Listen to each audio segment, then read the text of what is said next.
Bismillahirrahmanirrahim. Alhamdulillahirabbil alamin. Wassalatu wassalamu ala nabiyyina wa syafi'ina wa qurrati a'yunina wa nuri qulubina Muhammadan 'abduhu wa rasuluhu wa huwa habibuhu wa safiyuhu khaliluhu. Amma ba'du. Assalamualaikum warahmatullahi wabarakatuh.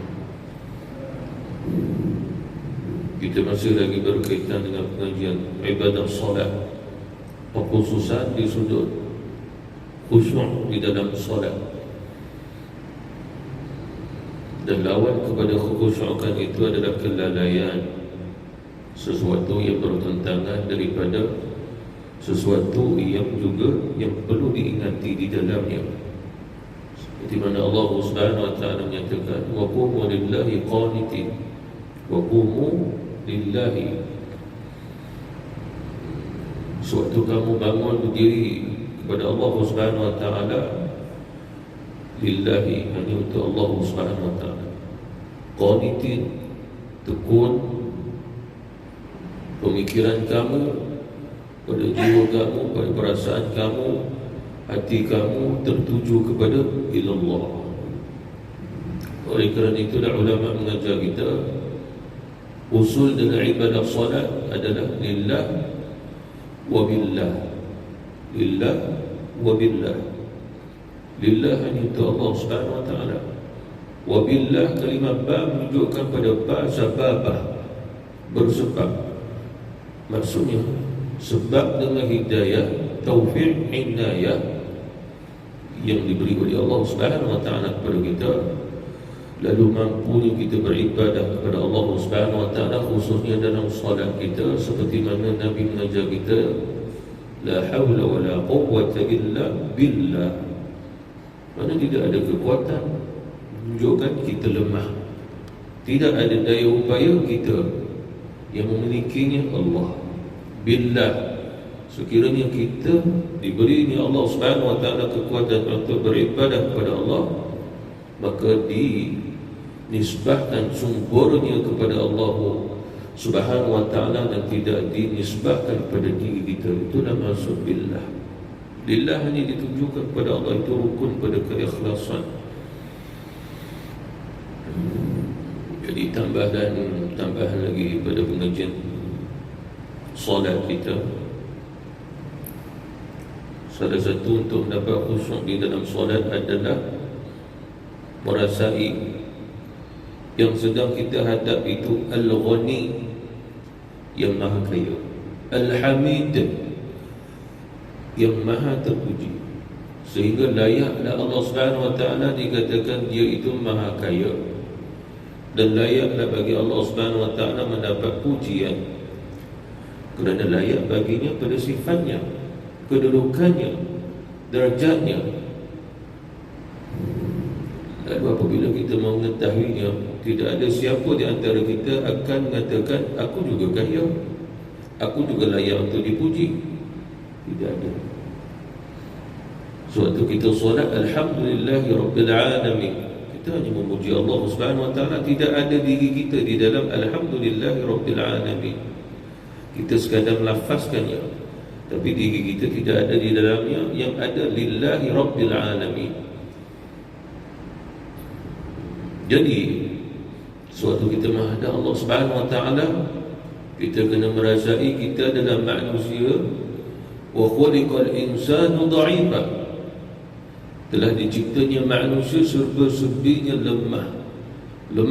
Allah Subhanahu wa taala sebut di dalam kitab Allah Subhanahu wa taala, wa khuliqal insanu dha'ifa.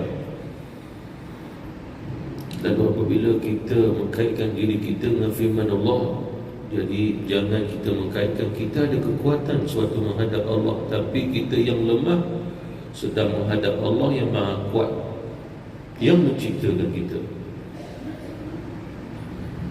Dan jangan pernah sama sekali kita mengkaitkan kita kaya sedang menghadap ke maha kaya. Juga tidak boleh begitu. Mengapa agaknya? Sebab Allah Subhanahu wa taala sejak mula dia menciptakan manusia, Adam sampailah manusia yang terakhir di akhir zaman ini, Allah Subhanahu Wa Taala tidak pernah menyatakan mereka kaya, tapi disebut oleh Allah, aku kayakan. Apa maksudnya? Dinisbahkan kekayaan kepada Allah. Hanya Allah Subhanahu Wa Taala beri mereka kecukupan. Hakikatnya manusia fuqara, dia fakir. Lalu sewaktu kita menghadap Allah Subhanahu Wa Taala, kita kena merasai kita adalah fakir, tidak ada apa, berhajatkan Allah. Allah tak berhajatkan kita. Kita diperintah oleh Allah mendirikan solat, tapi Allah Subhanahu Wa Taala tidak berhajat, berkehendak dengan solat kita. Dia hanya perintah saja. Barang siapa melaksanakannya, maka Allah Subhanahu Wa Taala memberi ganjaran yang sangat istimewa. Syurga telah dicipta oleh Allah sebelum dia menciptakan langit dan juga bumi. Apa maksudnya? Terlebih dahulu ganjaran syurga disediakan oleh Allah Subhanahu Wa Taala sebelum kita menyembah Allah. Bukannya kita sembah dulu, solat dulu, barulah Allah Subhanahu Wa Taala cipta syurga, cipta dan nikmat-nikmat syurga. Tidak. Maka itulah Allah Subhanahu Wa Taala yang terlebih dahulu menciptakan yang buat kita sebelum kita diciptakan. Dia ciptakan buat kita syurga sebelum kita diciptakan oleh Allah. Apa maksudnya? Rahmatnya mendahului segala-galanya. Syurga itu adalah simbolik kepada tandanya rahmat Allah Subhanahu Wa Taala. Lalu sewaktu kita berdiri menghadap Allah Subhanahu Wa Taala, kita kena tahu kita manusia. Kita bukan haiwan, kita bukan malaikat, kita bukan jin. Kita manusia yang disuruh oleh Allah Subhanahu Wa Taala, ya ayuhan nas, wahai manusia. Lalu kita ini manusia yang sedang menghadap Allah, yang Allah kata wa khuliqal insanu dha'ifa, yang lemah. Rasai sewaktu kita menghadap Allah Subhanahu Wa Taala, kita yang lemah ini sedang menghadap Dia. Ya ayuhan nas antumul fuqara'u ilallah. Kamu semua itu fakir ilallah, di sisi Allah Subhanahu Wa Taala. Apa maksudnya? Ya, kamu sesama kamu mungkin boleh mengatakan dia fakir, dia miskin, dia kaya. Orang yang kaya mengeluarkan zakat kepada orang miskin yang fakir. Tetapi apabila dinisbahkan ilallah, adakah kita akan mengakui kita juga kaya di sisi Allah Subhanahu Wa Taala? Tidak. Siapa di antara kita berani mengatakan aku juga kaya di sisi Allah? Kita kaya sesama kita, tapi di sisi Allah, Allah kata antumul fuqara. Lalu kalau kamu mengatakan kamu di sisi Allah pun kaya, bertentangan dengan kitab Allah Subhanahu Wa Taala. Maknanya kita manusia seorang yang fuqara, yang fakir, sedang menghadap Allah Subhanahu Wa Taala yang maha kaya lagi maha terpuji. Wallahu huwal ghaniyyu al-hamid. Wallahu huwal ghaniyyul hamid. Dan Allah Subhanahu Wa Taala dialah yang maha kaya, dialah yang maha terpuji. Jadi itulah keadaannya suatu kita berdiri menghadap Allah Subhanahu Wa Taala, sehingga kita rukuknya, kita sujudnya dalam keadaan begitu, merasai diri kita fuqara, fakir. Apa maksudnya? Memerlukan Allah, bergantung kepada Allah. Itu maksud fuqara. Seperti mana pada istilah fiqh, seseorang yang miskin, seorang yang fakir boleh mendapat zakat. Dia akan bergantung zakat yang dapat padanya untuk meneruskan kehidupannya. Itu sekadar istilah di sudut ilmu, seseorang yang layak menerima zakat. Itu juga disebut oleh Allah Subhanahu Wa Taala dalam Quran, innamas shadaqatu lil fuqara wal masakin. Tetapi pada hakikat kita di sisi Allah Subhanahu Wa Taala, antumul fuqara'u ila Allah. Ada di antara manusia mengatakan, saya kaya. Apa kekayaan kamu? Saya memiliki emas bertantan. Mana saya kaya lah. Lalu ditanya, siapa punya emas itu sebenarnya? Siapa yang menciptakan emas? Allah. Makna Allah lah yang kaya. Saya memiliki tanah itu, tanah ini daerahnya, wilayahnya, negara pun saya punya. Soalannya, tanah ni milik siapa? Siapa yang ciptakannya? Allah. Lalu mana bahagian kamu? Kalau dia seorang beriman, dia akan jawab Allah punya. Lalu mana kekayaan kamu kalau dah dinisbah kepada Allah Subhanahu Wa Taala semuanya? Apa maksudnya seorang yang dikatakan kaya di antara kita, tetap dia perlu menghadap Allah dengan ya ayyuhan nas antumul fuqara ilallah. Kamu semua fakir di sisi Allah.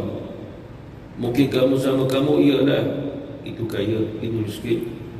Yang kaya keluarkan zakat, bantu kepada orang miskin. Tapi apabila dinisbahkan ila Allah, antumul fuqara.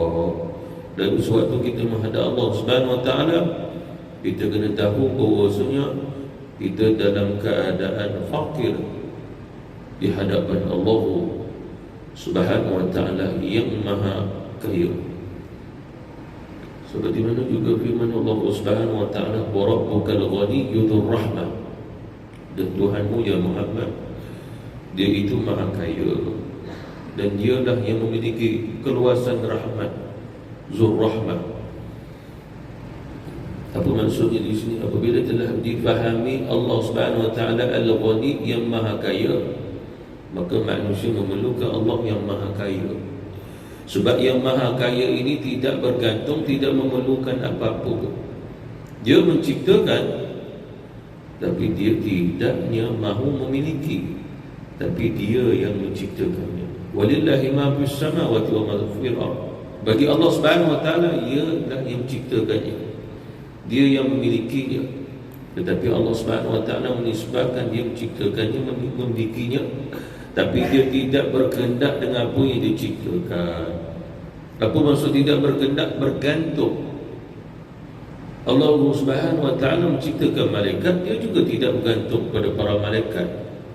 Allah Subhanahu Wa Taala menciptakan malaikat maut untuk mengambil nyawa semua sekali makhluk yang hidup. Rasulullah pernah ditanya, ya Rasulullah, adakah malaikat maut itu hanya mencabut nyawa manusia saja? Kata Rasul, tidak, bahkan dia mencabut semua nyawa yang hidup, roh, termasuklah seekor nyamuk sekalipun. Hanya adakah Allah Subhanahu Wa Taala bergantung tentang kematian itu kepada malaikat maut? Tidak, dia tak bergantung, hanya diberi tugas. Kalau Allah Subhanahu Wa Taala tak pernah menciptakan malaikat maut, dialah Allah Subhanahu Wa Taala mumit, yang maha mematikan. Mudah bagi Allah Subhanahu Wa Taala nak mematikan siapa yang dia kehendaki. Lalu sewaktu kita menghadap Allah Subhanahu Wa Taala, rasai Allah Subhanahu Wa Taala kata wa rabbuka, dan Tuhanmu. Maknanya dan kamu sedang menghadap aku Al-Ghani yang Maha Kaya, yang tidak berhajat, tidak bergantung, tidak memerlukan kamu. Sebab kamu fuqara, kamu fakir. Seperti mana orang kaya, dia tidak berhajat kepada orang fakir untuk membantunya, sebab dia yang bantu orang fakir. Seperti mana seorang yang kaya tidak berhajatkan zakat lagi, berilah kepada orang yang miskin. Allah Subhanahu Wa Taala tak mahukan kita, sebab dia kata fuqara, kamu fuqara, kamu tidak ada apa. Apa yang kamu ada, aku yang beri.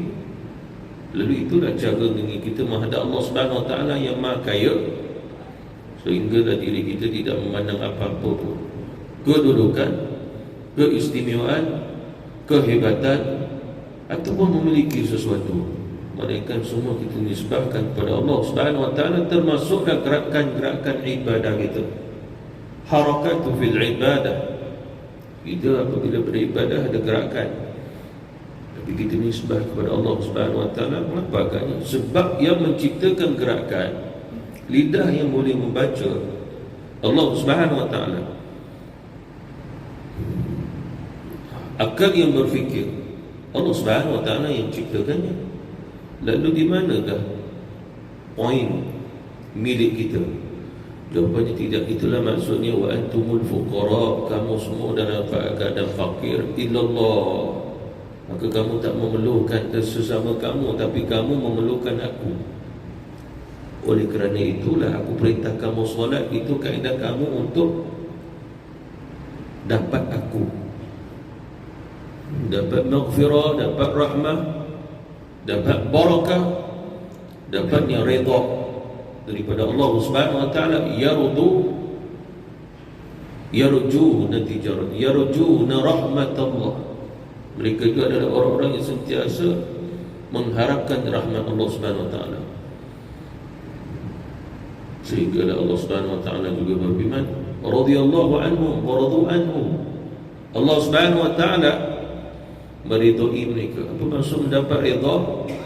Allah Subhanahu wa taala merahmati mereka, menyayangi mereka, memberikan ampunan kepada mereka. Itu masuk kembali daripada redha. Dan mereka juga redha Allah Subhanahu wa taala yang telah mengaruniakan itu semua kepada mereka. Dan tidak ada unsur walaupun sebesar zarah yang bermula daripada diri kita. Sebab kita wa antumul fuqara'u ilallah. Itulah kehendaknya suatu kita menghadap Allah Subhanahu wa taala. Wa rabbuka, dan Tuhan kamu Al-Ghani yang Maha Kaya, Dzur Rahmah, memiliki keluasan pada rahmat, maknanya kasih sayang daripada Allah Subhanahu wa taala. Jadi ini menunjukkan bahawasanya solat salah satunya jalan, manhaj, sarana, wasilah untuk kita mendapatnya apa yang disediakan oleh Allah Subhanahu wa taala kepada kita. Apa yang disediakan oleh Allah Subhanahu wa taala kepada kita, satu tempat yang terakhir di akhirat adalah syurganya. Ulaika humul warisun alladzina yarisuna al-firdaus hum fiha khalidun. Itulah antaranya mereka yang khusyuk dalam solat, sehingga Allah Subhanahu wa taala beri kepada mereka syurga firdaus untuk diwarisi. Siapa pemiliknya syurga Allah? Allah. Diwarisi kepada siapa? Diwarisi kepada hamba-hambanya. Apa maksudnya? Syurga itu milik Allah, bukan milik kita. Yang menentukan syurga juga bukan kita, tapi adalah Allah. Allah pemiliknya, tapi Allah Subhanahu wa taala memberi warisan kepada kita dengan syurga. Dan Allah tidak memberi kepada kita warisan dengan dunia. Lalu buat apa kita mencarinya, sedangkan Allah Subhanahu wa taala mewariskan kita syurganya. Manakah yang jauh lebih hebat? Yang jauh lebih hebat adalah syurga Allah Subhanahu wa taala di akhirat. Oleh kerana itu Allah Subhanahu wa taala tidak menyebut ganjaran orang yang solat, khusyuk dalam solat, ada ganjaran itu di dunia ataupun syurga dunia. Tetapi yang diberitahu oleh Allah Subhanahu wa taala kepada kita, mereka semua diberi oleh Allah Subhanahu wa taala ganjarannya di akhirat, iaitu syurga Allah Subhanahu wa taala. Dan sewaktu kita menghadap Allah Subhanahu wa taala, kita merasai mafhum mukhallafah, makna yang di sebaliknya. Apabila Allah Subhanahu wa taala menyatakan wa rabbukal ghaniyyu, dan Tuhan kamu adalah yang maha kaya. Siapa Tuhan kita? Allah Subhanahu wa taala. Ya Muhammad, Tuhanmu, maksudnya Allah Subhanahu wa taala maha kaya. Mafhum mukhallafah, kembali balik pada kita. Kita fakir, kita miskin, dan kita tidak ada apa-apa. Kita tidak ada sifat-sifat ketuhanan. Kita tidak ada kekuasaan, kehebatan. Bila seseorang itu memahami ayat ini, dia tidak akan menisbahkan dirinya mempunyai kekuasaan, kehebatan, walaupun dia seorang raja sekalipun. Tetapi dia hanya menjawab, aku hanya menjalankan tugas daripada Allah Subhanahu wa taala, yang mana Allah Subhanahu wa taala yang mengangkatku sebagai orang yang terpilih untuk membimbing kamu. Qulillahumma malikal mulk tu'til mulka man tasha'. Allah Subhanahu wa taala sekiranya dia nak beri kerajaan, dia nak beri orang tu sebagai raja, terpulang kepada Allah Subhanahu wa taala. Wa tu'izzu man tasha', ataupun Allah Subhanahu wa taala nak cabut kerajaannya. Dulu kerajaan Romawi, kerajaannya Parsi dicabut oleh Allah Subhanahu wa taala, sehingga dua empire besar ini menjadinya Islam, empire Islam. Itu kembali balik dengan firman Allah Subhanahu wa taala. Jadi apabila kita memahami pada mafhum mukhalafah Allah Subhanahu wa taala Maha Kaya, kita tidak ada kekayaan. Bahkan nak mengatakan fuqara'u ilallah, itu Allah katakan kita, kamu fakir di sisi Allah. Tak berani di antara kita, walaupun seorang raja nak menggelarkan dirinya raja, walaupun seorang sultan nak menggelarkan dirinya sultan, walaupun dia mempunyai pangkatnya, jawatannya, tapi dia tak berani kerana dia melihat fuqara'u ilallah, kerana semuanya adalah Allah Subhanahu wa taala. Dia hanya menjalankan tugasnya, Allah mengamanahkan padanya. Sekadar itu, sekadar itu. Seperti mana contoh solat, kita melaksanakan tugas kita sebagai hamba Allah Subhanahu wa taala, bangun dan laksanakan solat. Itu pada kawaid kita sebagai hamba Allah Subhanahu wa taala. Zur rahmah, yang memiliki rahmat, mana menunjukkan kita tidak memilikinya, tapi Allah Subhanahu wa taala dengan kasihnya diberi. Untuk apa diberi? Agar kita mengakui yang memberi Allah dengan rahmatnya.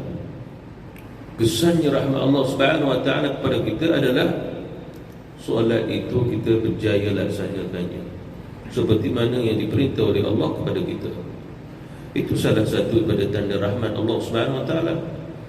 Mafhum mukhallafahnya, makna di sebaliknya adalah walaupun sebesar zarrah kita tidak memilikinya rahmat Allah, melainkan Allah yang mencampakkannya kepada kita. Apa maksudnya di sini? Maksudnya adalah kita tidak memiliki apa-apa walaupun sebesar zarrah, apa-apa sekalipun, termasuklah sifat, termasuklah atas kejadian kita tidak ada apa-apa pun nilai di sisi Allah, melainkan Allah yang menilaikannya, Allah yang memberinya, Allah yang mengistimewakannya. Walaqad karramna bani Adam, dan sesungguhnya kami telah memuliakan anak-anak Adam. Kemuliaan anak-anak Adam dilihat bukan sehingga dia menjadi raja, bukan dia sehingga dapat memerintah.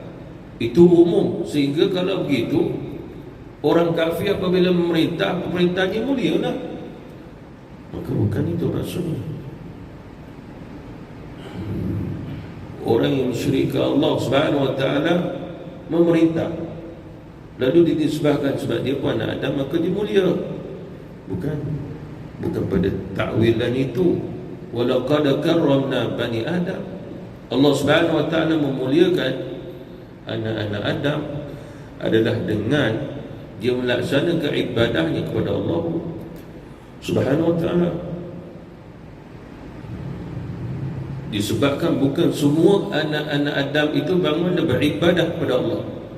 Lalu yang bangun beribadah kepada Allah, dia anak-anak Adam. Lalu kalau bangun, kalau tidaklah mereka beribadah kepada Allah, dia bukan anak-anak Adam. Dia anak-anak Adam tapi tidak mempunyai kemuliaan. Itu perbezaannya. Summa radadnahu asfala safilin. Kemudian mereka membawa diri mereka kepada kerendahan, mana kekufuran, kesyirikan, kekafiran. Lalu apabila kita menghadap Allah Subhanahu wa taala, rasai kita menghadap Allah Subhanahu wa taala dalam keadaan Allah itu Zur Rahmah, memiliki keluasan, kesempurnaan sifat rahmat. Mafhum mukhalafah bagi kita adalah kita memerlukan rahmat Allah. Itu namanya ta'alluq, bergantung dengan rahmat Allah Subhanahu wa taala. Zahir batin kita, seluruhnya duduk bangun kita mesti bergantung atas rahmat Allah Subhanahu wa ta'ala. Lalu apabila kita solat, kita perlu bergantung solat kita kepada Allah Subhanahu wa ta'ala. Maknanya kena ada kaitan dengan Allah Subhanahu wa ta'ala, barulah betulnya solat kita. Oleh kerana itu apabila kita solat, jangan melihat diri kita yang solat, tapi lihatlah Allah Subhanahu wa ta'ala sedang melihat kita solat, dan rasai Allah sedang melihatnya. Bukan rasai kita sedang melihat diri kita solat. Kita berdiri, kita rukuk, kita sujud, akhirnya kita yang nilai solat kita. Pada Rasulullah SAW mengajar kita, apabila kamu beribadah kepada Allah, salah satunya contoh solat, ka'annaka tarahu, seolah-olah kamu melihat Allah. Kalau kamu tak mampu demikian, fa innahu yaraka, dia melihat kamu. Rasai itu. Bukannya kamu mandang diri kamu bermula berakhir lalu kamu menilai solat kamu sekian. Sedangkan yang diperintah oleh baginda Rasul pada kita, rasai Allah sedang melihat kamu diri.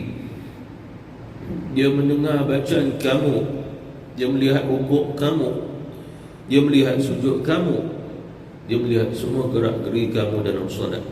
Maka oleh kerana itu, rasainya sedang melihat kamu. Rasainya sedang melihat kamu. Itu kembali kepada siapa? Allah Subhanahu Wa Taala sedang melihat kamu, mengetahuinya. Maka Allah Subhanahu Wa Taala mengetahui apa yang duduk lintasan daripada hati kamu. Sebab lintasan dalam hati kamu juga Allah yang menciptakannya. Wallahu alimun bidzati sudur. Allah Subhanahu Wa Taala mengetahui apa saja yang kamu lintaskan, yang kamu jalankan, yang berada dalam hati kamu. Jadi ini salah satu kaedahnya pembelajaran untuk kita membina solat yang khusyuk, yakni rasai kita sedang menghadap yang Maha Kaya. Mandang diri kita sebagai fuqara yang perlu bergantung pada Allah yang Maha Kaya. Jangan bergantung pada diri kita. Itu ta'alluq, tahaqquq. Dia Allah Subhanahu Wa Taala yang telah menamakan dirinya itu Zat yang Maha Kaya. Kekayaan Allah Subhanahu Wa Taala tidak boleh diukur seperti mananya kekayaan manusia yang berada di atas dunia ini. Tidak sama sekali. Walaupun mungkin bangun seseorang mengatakan kekayaan saya meliputi setengah muka bumi ini, setengahnya. Soalannya, yang kamu mengakui kekayaan kamu setengah muka bumi ini bumi milik siapa? Isi kandungannya milik siapa? Daripadanya lapisan pertama sampai ketujuh, siapa yang cipta? Siapa punya? Yang kamu nak akui begitu? Bukankah Allah Subhanahu Wa Taala punya? Walaupun kamu mengakui dunia ini milik kamu, dunia ini Allah yang cipta. Kalau kamu mengakui bumi ini milik kamu, bumi Allah yang cipta. Apa maksudnya di sini? Maksudnya adalah Allah Subhanahu Wa Taala pada haknya, zatnya, secara sempurna, ia memiliki sifat tersebut dalam keadaan qadim lagi azali. Telah adanya Allah, telah wujudnya Allah bersama sifat itu, dan menafikan atas diri kita Allah Subhanahu Wa Taala wujud dengan permulaan. Nafikannya, sebab Allah Subhanahu Wa Taala qadim, dia telah wujud, telah ada. Nafikan pada dia bermula, adanya permulaan, sedangkan dia itu azali, tidak ada permulaan. Itu maksudnya. Lalu itulah Tuhan yang kita sembah. Wa-rabbuka, itulah Tuhan kamu yang perlu kamu sembah. Maksudnya apa di sini? Allah Subhanahu Wa Taala telah sempurna atas kewujudannya dengan maha kayanya. Lalu oleh kerana itu, dia tidak akan bertambah kaya setelah kamu sujud pada dia, setelah kamu taat perintah-perintahnya. Kerana dia telah sempurna pada kekayaannya. Itulah pada tahaqquq ni Allah Subhanahu Wa Taala. Takhalluq, bagaimana kita berakhlak dengan akhlak Allah Subhanahu Wa Taala yang Maha Kaya, yakni kembali balik pada firman Allah, ya ayyuhan nas antumul fuqara'u ila Allah. Wahai manusia semua, kamu ini semua adalah fakir saja di sisi Allah. Apa maksudnya di sini? Seperti mana yang telah saya jelaskan tadi, ini kembali balik pada sifat takhalluq, Cara kita berakhlak dengan akhlaknya Allah Subhanahu Wa Taala. Allah mengakui dirinya itu maha kaya, kita fakir. Allah mengakui dialah memiliki langit dan bumi dan segala-galanya. Walillahi ma fis samawati wal ard walillahi mulkus samawati wal ard. Bila manusia bangun mengakui ini kami punya, dan Allah Subhanahu Wa Taala kata, di mana kamu punya? Di sini itu aku punya, aku yang cipta. Ini kerajaan kami. Pada Allah Subhanahu Wa Taala menyatakan, milik Allah lah segala kerajaan. Dibalas sudah. Lalu di sinilah kita faham kita tidak ada apa-apa walaupun sebesar zarah, sebesar habuk di antara kita, melainkan atas takdir Allah Subhanahu Wa Taala. Allah Subhanahu Wa Taala yang sediakan, yang dia ciptakan adalah untuk kita, agar kita melihat Zur Rahmah tadi, dia memilikinya rahmat. Itulah qaid pada kaedahnya kita apabila menyembah Allah Subhanahu Wa Taala. Kenapa agaknya? Disebabkan apabila manusia, mungkin sebagian besar di antara mereka tak berminat untuk beribadah kepada Allah Subhanahu Wa Taala, padahal Allah Subhanahu Wa Taala memudahkan manusia untuk beribadah kepada Allah. Dimudahkan. Kalau ikut pada secara logik, antara mandi dengan wuduk lebih bersih lagi mandi. Tapi Allah Subhanahu Wa Taala yang perintah kita apabila nak solat, faghsilu wujuhakum, basuh muka, basuh tangan, sapu kepala, basuh kaki. Kalau kita kata kita perlu bersih apabila menghadap Allah, kan lebih baik mandi saja, mandi lagi bersih. Tapi Allah Subhanahu Wa Taala hanya perintah 4 anggota itu saja. Apa maksud di sini? Di sinilah rahmat Allah Subhanahu Wa Taala. Kalau kita fikirkan tentang rahmat, Allah punya rahmat kita tak memilikinya. Sehinggalah dengan rahmat Allah Subhanahu Wa Taala, dia memberi kehidupan kepada kita yang bersifat sederhana dan seimbang. Seperti mana dalam Quran Allah Subhanahu Wa Taala bagi tahu kepada kita, kita adalah ummatan wasatan litakunu syuhada'a 'alan nas. Ummatan wasatan, umat pertengahan, umat sederhana yang seimbang dengan alam ni. Lalu apabila manusia itu tidak mengimbanginya, maka dia tidak kembali pada fitrah yang telah ditetapkan oleh Allah dengan keseimbangan tadi. Lalu oleh kerana itulah apabila kita menghadap Allah Subhanahu Wa Taala, kita perlu menghadap Allah Subhanahu Wa Taala dalam keadaan penuh keseimbangannya tadi. Manusia hari ini dengan pekerjaannya, dengan duniawinya pucat muka, tapi dengan ibadahnya tak terasa apa, relax saja. Padahal apabila kita berhadapan dengan Allah, itu yang jauh lebih kita takutkan daripada berhadapan dengan manusia-manusia.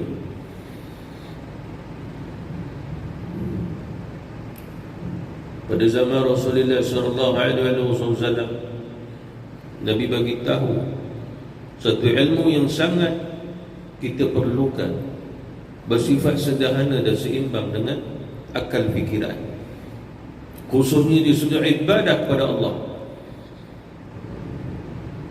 Sebab apabila kita melihat orang itu, ini tanda dia sakit. Tanya, kau sakit ke? Sakit. Para sahabat Rasulullah tidak sakit, tapi bila beribadah kepada Allah, wajah mereka dilihat macam orang sakit, pucat, ketakutan. Seperti mana orang yang dalam keadaan sakit sangat-sangat takut apabila doktor kata nak bawa keluar sekejap jantung tu. Lepas tu masuklah dah lepas 2 jam. Adakah dia boleh rasa relax macam diberinya air teh tarik, seperti canai 2 keping? Kita, pakcik sabar ya, pakcik ni kami nak tidurkan pakcik. Kawan sebelah sana baru ditidurkan, mati pagi tadi. Ini giliran dia pula. Muka dia pucat, tak takut tak? Padahal malaikat maut bukan berada depan dia. Tapi apabila menghadap Allah Subhanahu Wa Taala, tenang je. Tidak kata Rasul. Rasulullah sallallahu alaihi wasallam sabda, sesungguhnya di antara kamu melihat orang ni sakit. Tapi sebenarnya wajah yang sakit itu adalah kesan ibadah mereka kepada Allah. Hakikatnya mereka sihat walafiat. Apa maksudnya? Sihat pada pemikirannya, sihat pada jiwanya, sihat pada hatinya. Sebab tenang menghadap Allah Subhanahu Wa Taala.